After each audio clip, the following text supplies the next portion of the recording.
Hello, now let's see another important command called distinct. This command is used to display the unique values of a field, means it will not display the duplicate values of same column.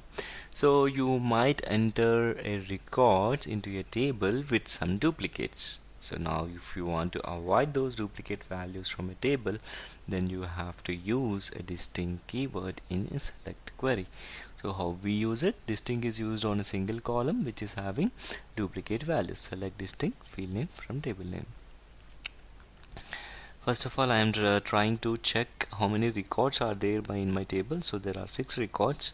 Now I am selecting select distinct employee name. So it displays as 5 records. That means there might be a another record that might be having unique, not unique.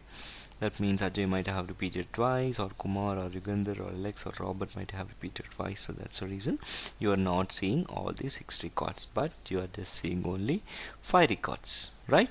So this is how distinct works. If you like this video, kindly please do subscribe to my YouTube channel. I'll be coming up with a lot of videos on different technologies and SQL.